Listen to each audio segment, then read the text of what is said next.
Next one is from Derick Lewis. So the reports are now saying that Suicide Squad 2 not only has a release date, but that it seems James Gunn is going to be directing it. The other thing it said was that it's pretty much going to be a reboot with a new cast and a group of characters. So does that confirm that the Joker and Harley Quinn won't be a part of the new Suicide Squad? Yeah, there's so much fascinating about this story. It's hard to know where to start. First of all, James Gunn. Look, when they said they were bringing him on to write Suicide Squad 2, we all kind of knew, well, it's only a matter of time before they say James Gunn is directing this thing. Now it's being reported by the major trades like, yeah, he's directing it, which I think is fabulous. Me too. I think is great. Like when he first departed Disney, I kind of visioned him doing a Flash movie. I could totally see him doing a Flash movie. But then when they said Suicide Squad, I'm like, oh, yeah, that's a great fit. Him doing Suicide Squad is great. So I'm super happy about that. And by the way, a lot of other Disney guys are coming out and supporting James in this, which has been, we know that Scott Derrickson, the director of the Doctor Strange movies, actually put out a tweet this morning basically saying, I'm still really sad that James Gunn was separated from his children, the Guardians of the Galaxy. But man, if this is true, talking about the Suicide Squad thing, can't wait to see what he does with that. Like, so everybody who worked with him over at Disney, other than maybe, Alan Horn, is still super supportive and stoked about this guy doing that. But in the story was something very interesting. Here's what I believe was the Hollywood Reporter, what they had to write about this. The pick, talking about the next Suicide Squad, has the title of the Suicide Squad and is not being labeled a direct sequel, but a relaunch. Sources say that Gunn's focus is to take the franchise in a new direction with a mostly all-new cast of characters and actors. Sources also say that the project is also very much rooted in Gunn's vibe, as seen in the Guardians movie. I just want to go back up to that first line. The pick is the title of The Suicide Squad. Not Batman, The Batman. Not Suicide Squad 2.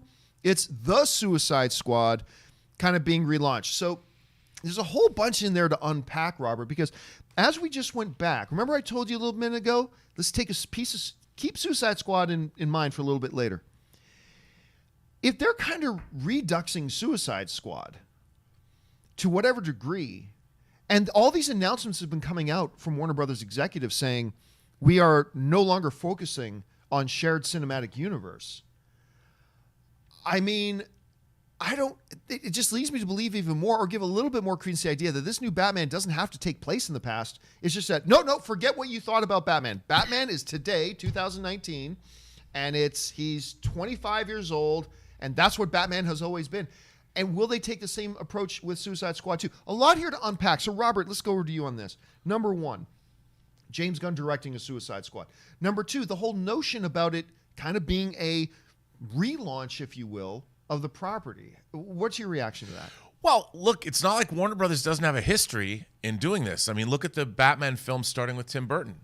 You know, you had Michael Keaton playing him, then you had Val Kilmer playing him, then you had George Clooney playing him in the space of basically a decade. Yeah. You know, and you had three different Batmen, two different directors. They couldn't keep their Batman, but they kept their Alfred. Well, yeah, they kept Alfred. I mean, so this mixing and matching.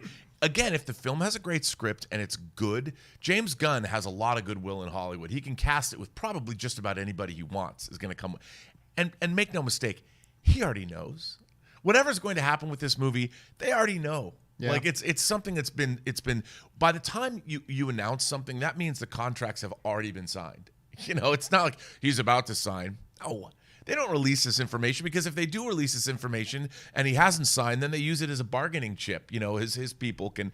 All of this has been decided. This has been done for at least 2 months. I think this has been done for months. They know what's going on, and I think that it's a huge. I think James Gunn, if you look at his earlier work, like even going back to Troma, he's going to make Suicide Squad. It's going to be edgy. It's going to be dark. It's going to be R-rated. It's going to be a lot of fun, I think. Because why?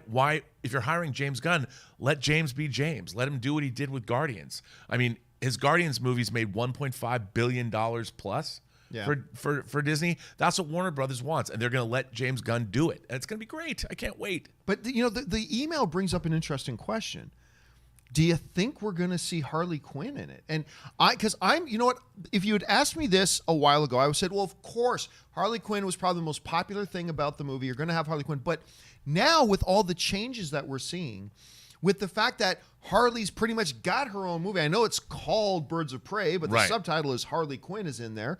With all that, I'll tell you what, I'm starting to think we're not going to have Margot Robbie in the new Suicide Squad. What do you think? I think if James Gunn's doing it, he's going to write his characters the way he wants to write his characters. And he's not, I would assume that he's not going to bring Harley Quinn back because the first Suicide Squad catapulted her into a starring role to be at the forefront of a film. And I think James is going to create his own characters. I mean, he's going to go into the DC pantheon, if not create his own characters and bring us new people. I'm going to tell you what, I believe he's going to bring us a lot of very obscure, deep cut DC, the pantheon of DC characters. He's going to go deep cut and bring us a lot of really cool stuff, I think. And starting with John Ostrander's run on Suicide Squad that started in the 80s, there's a lot of characters he can get into. I mean, the Suicide Squad has had different incarnations over the last 35 years, and I'm excited. I think this is going to be really, really cool. And it's great for him. Again, it's great for us, the audience, because we're going to get something cool. And by the way, the movie's going to come out 2 months after the new Batman, if the new Batman actually hits its release date. So from when they announce James Gunn being the director, 2 years till the movie comes out. Just gonna say that. Just gonna be a part of that there. How cool is what if they tied it in? What if they said the new Batman movie has a lot of villains in it? What if Batman puts away somebody, early on in the film? Like it's a teaser sequence, and then James Gunn takes that person out of jail. Or are they gonna keep them completely separated from each other? Because remember, one of the things that Matt Reeves said the other day was, I have not discussed my movie with any of the other DC directors. Right. And none of the DC directors have talked with me. So I don't know how much intertangling there's going to be. I think they're going to go kind of standalone on this. But again, June 2020.